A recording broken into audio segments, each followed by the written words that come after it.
तो हम अध्याय 2 के अंदर पीएच पढ़ चुके हैं, पीएच किसे कहते हैं और अम्ल, क्षार और जो लवण बनते हैं वो कैसे बनते हैं। अब हम बात कर रहे हैं दैनिक जीवन में पीएच का महत्व, हमारे जो लाइफ है उसके अंदर पीएच का महत्व क्या है। हमारी पहली आइडिया है हमारे पाचन तंत्र का पीएच।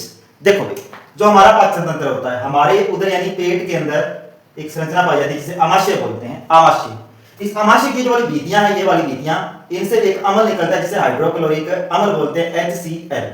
ये जो HCl अम्ल है ये भोजन के पाचन में सहायता करता है, ठीक है ना। और जब कभी इस HCl अम्ल की मात्रा पेट में, आमाशय में ज्यादा हो जाती है तो ये HCl जो प्रबल अम्ल होता है, और प्रबल अम्ल होने के कारण यह आमाशय की भित्तियों को ही जलाना शुरू कर देता है, इसलिए भित्तियों में दर्द होता है और जलन होती है, ठीक है ना, जलन पैदा होने लगती है पेट के अंदर।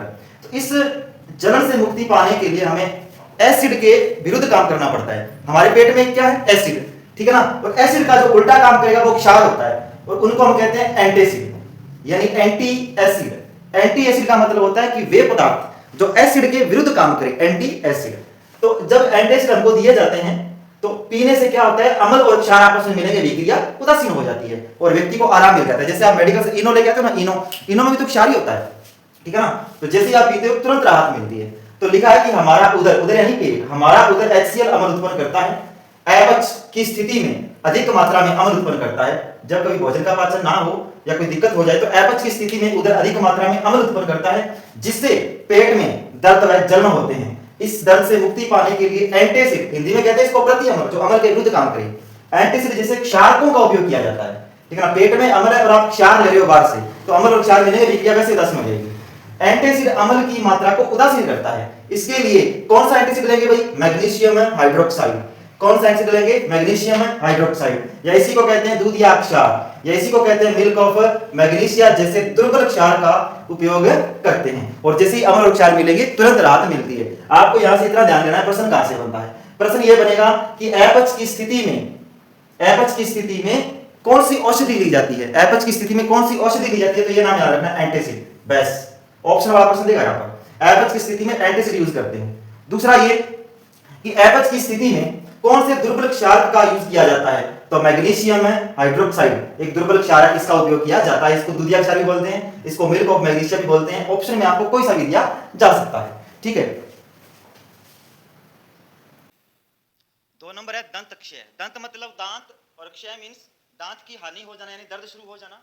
और दांत में दर्द कब शुरू होता है? जब हम भोजन खाते हैं और भोजन खाने के बाद हम दांतों की सफाई नहीं करते, जो छोटे छोटे कण हैं वो दांतों के बीच में जो गैप होता है उसके बीच में फंस जाते हैं, और फंसने के बाद में वहां पर सड़ते रहते हैं, और वहां पर सूक्ष्म जीव उत्पन्न हो जाते हैं, जो क्या होते हैं कि मुंह की पीएच को बदल देते हैं। और वो मुंह के पीएच का मान 5.5 से क्या कर देंगे? कम कर देंगे।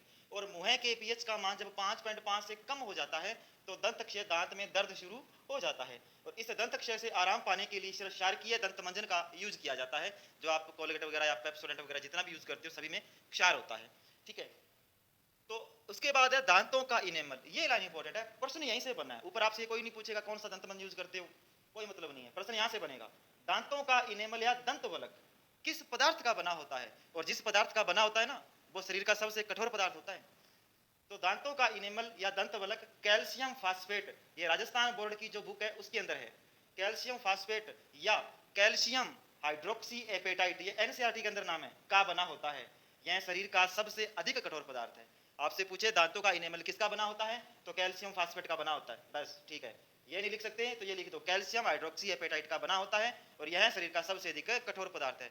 प्रश्न ये भी पूछ सकता है, शरीर का सर्वाधिक कठोर पदार्थ कौन है? कैल्शियम फास्फेट या कैल्शियम हाइड्रोक्सी एपेटाइट। ये आपसे पूछेगा दांतों का इनेमल या दंतवलक किससे बना होता है?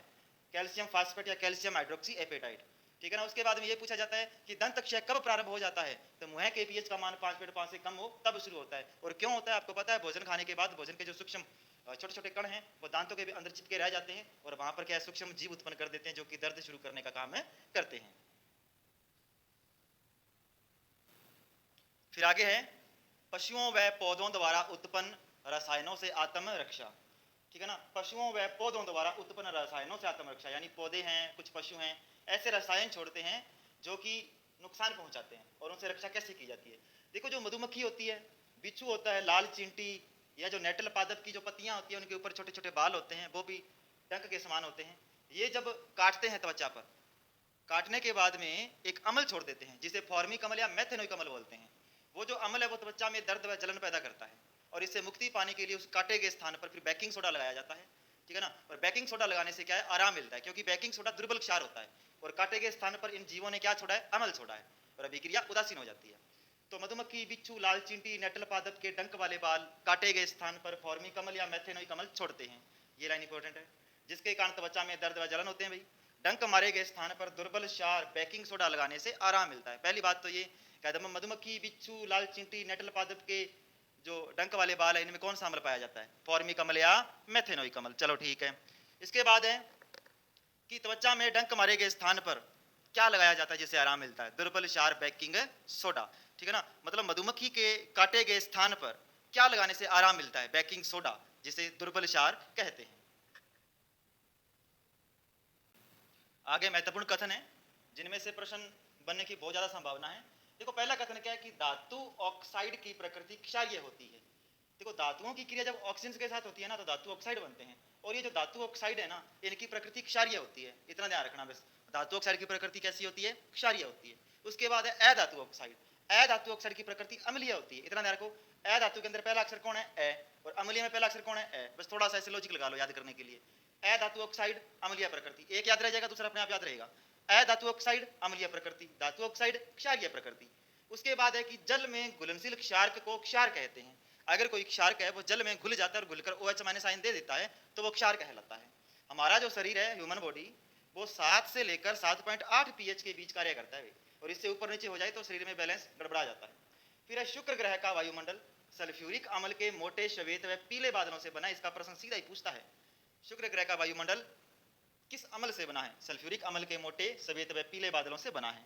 वर्षा के जल की pH जब 5.6 से कम हो जाए तो वह अम्लीय वर्षा कहलाती है, और अम्लीय वर्षा होने का मुख्य कारण है सल्फर के ऑक्साइड और नाइट्रोजन के ऑक्साइड, ठीक है ना, जो कि कारखानों के धुएं से निकलते हैं, वाहनों के धुएं से निकलते हैं। इनके कारण क्या है, अम्लीय वर्षा होती है। लेकिन आपको सिर्फ इतना पूछा है कि अम्लीय वर्षा की pH होती कितनी है, जब वर्षा के जल की pH 5.6 से कम होने लग जाए तो उसे अम्लीय वर्षा कहते हैं। तो ये कुछ कथन है, इनमें से ये और ये दो कथन ज्यादा इंपॉर्टेंट है। धातु ऑक्साइड की प्रकृति क्षारीय, अधातु ऑक्साइड की प्रकृति अम्लीय। अधातु का अ याद रखो, अम्लीय का अ याद रखो, ठीक है।